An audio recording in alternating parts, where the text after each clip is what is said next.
Yang paling menakjubkan dan mengharukan bagi saya ialah Tuhan Ibu. Apabila saya menyaksikannya melalui Alkitab, saya benar-benar terkejut. Jika ada sesiapa yang sukar menerima Tuhan Ibu, saya mencanangkan mereka melihat ciptaan Tuhan sekeliling untuk mula memahami Tuhan Ibu.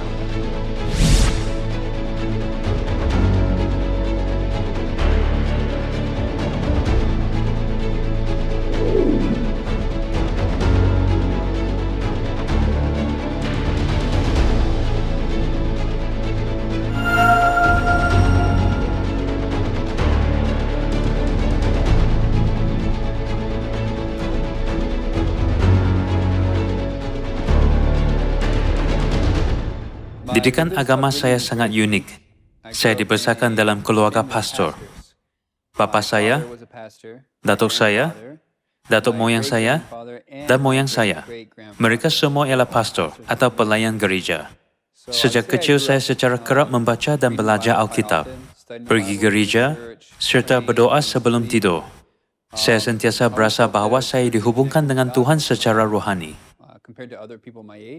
Namun di college, saya mula bertanya diri sama ada kepercayaan saya adalah benar atau hanya adat dan tradisi. Semasa saya mencari jawapan, saya dijemput untuk belajar Alkitab daripada ahli-ahli gereja Tuhan. Semasa belajar Alkitab, saya benar-benar takjub dengan apa yang mereka tunjukkan dalam Alkitab. Saya tidak pernah melihat ajaran itu sebelum ini. Salah satunya ialah Paskah, yang disambut oleh Yesus sendiri pada malam sebelum dia disalibkan. Saya hadiri gereja hampir sepanjang hidup saya. Tetapi saya tidak pernah belajar bahawa Yesus menyambut Paskah atau dia suruh kita menyambut Paskah. Memandangkan saya ada latar belakang keagamaan sebelum datang ke gereja Tuhan, saya dapat membandingkan ajaran-ajaran yang saya pelajari di gereja Tuhan dengan di gereja-gereja lain sebelum ini. Jadi saya benar-benar dapat tahu bahawa apa yang gereja Tuhan ajarkan adalah betul. Dan ini pastilah kebenaran.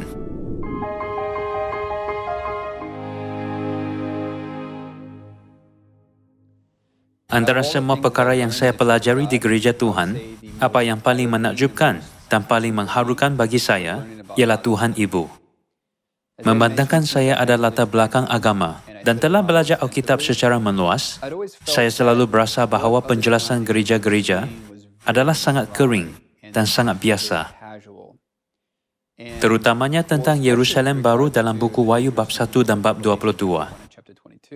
Kelihatan seperti ramalan yang sangat penting, tetapi mereka hanya abaikannya tanpa sebarang penjelasan.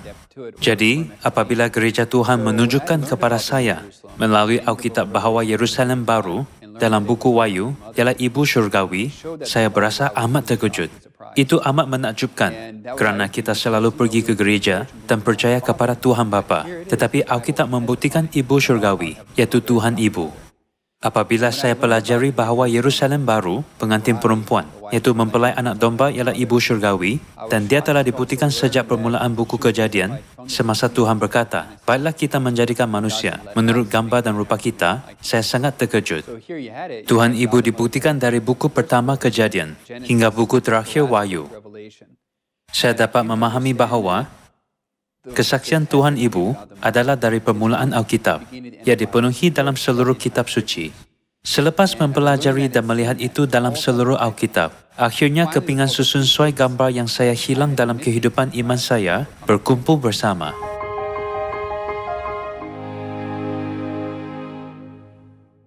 Mempercayai Tuhan Ibu bagi saya adalah mudah apabila saya belajar Alkitab. Namun, ia agak sukar untuk mempercayai bahawa dia telah datang dalam tubuh manusia.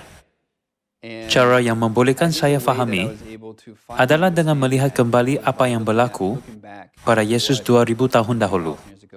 Apabila Yesus datang buat kali pertama, ada ramai pemimpin agama dan bahkan umatnya iaitu orang Israel pun menolak dia. Ini bukan kerana ramalan tentang dia tidak jelas, tetapi kerana pemimpin-pemimpin agama sangat yakin akan apa yang telah mereka pelajari dan fahami. Dan mereka begitu yakin dengan fikiran dan idea mereka sendiri. Disebabkan fikiran dan idea itu, mereka menolak Yesus, walaupun dia ialah penyelamat mereka dan Tuhan yang dibuktikan melalui Alkitab. Dengan itu, saya dapat menyedari bahawa untuk menerima Ibu Syurgawi yang telah datang dalam tubuh manusia, saya tidak harus mendekati atau mempercayai Tuhan Ibu melalui idea, persepsi, atau andaian saya yang terhad. Saya perlu melihat dan mempercayai Ibu Syurgawi hanya melalui ramalan-ramalan Alkitab.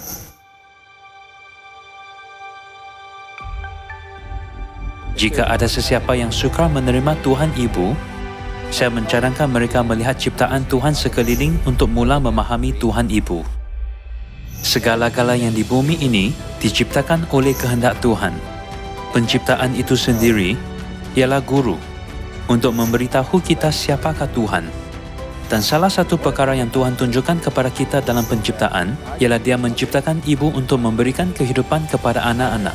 Kehidupan berasal daripada ibu. Itu merupakan hukum alam semula jadi yang Tuhan sendiri tetapkan dan tidak akan diubah. Melaluinya, Tuhan mahu menunjukkan kita bahawa bukan hanya ada Tuhan Bapa, tetapi ada Tuhan Ibu yang memberi kita kehidupan kekal. Jadi ini ialah bukti pasti bahawa Tuhan yang menciptakan peraturan ini juga mempunyai imej perempuan, dan Dia ialah Ibu Syurgawi. Semasa membesar, kita mempercayai bahawa hanya ada seorang Tuhan, yaitu Tuhan Bapa. Kita selalu menganggapnya sebagai fakta. Tetapi apabila kita melihat penciptaan Tuhan, ada Bapa dan Ibu. Tuhan menciptakan ini untuk menunjukkan kita bahawa kita ada Ibu Syurgawi. Sebagai manusia, kita tidak mengetahui segala-galanya. Dan sebab itulah Tuhan memberi kita Alkitab. Firman Tuhan adalah standar untuk tahu apa yang benar dan apa yang salah. Memandangkan Tuhan Ibu dibuktikan dalam Alkitab, kita harus menganggapnya sebagai kebenaran. Saya berfikir bahawa jika kita menganggap firman Tuhan sebagai perkara yang paling penting, kita dapat mempercayai dan memahami semudahnya bahawa Ibu Syurgawi wujud dan memberi kita kehidupan kekal.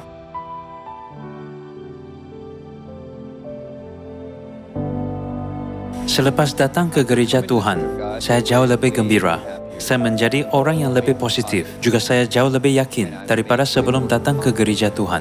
Sebelum ini, saya selalu risau sama ada saya dapat membuat keputusan yang betul dalam hidup dan sama ada saya dapat menjalani satu-satunya kehidupan dengan baik atau tidak. Namun selepas menerima dan belajar kebenaran, akhirnya saya berasa gembira dan yakin bahawa saya dapat mentaati Tuhan dan menjalani kehidupan yang layak sebagai anak Tuhan serta memasuki syurga. Jika ada sesiapa yang teragak-agak untuk datang ke gereja Tuhan, saya mengusulkan anda datang sahaja bila-bila untuk belajar Alkitab. Saya tahu pergi ke gereja baru mungkin sedikit janggal kerana anda berada di ruang baru dan tidak tahu bagaimana orang beribadah dan apa yang orang percayai. Sebab itulah datang dan pelajari Alkitab sangat penting. Jangan risau tentang menghadiri ibadah. Jangan risau tentang datang ke gereja dan memeluk agama. Datang sahaja dan ketahuilah apakah yang Alkitab katakan.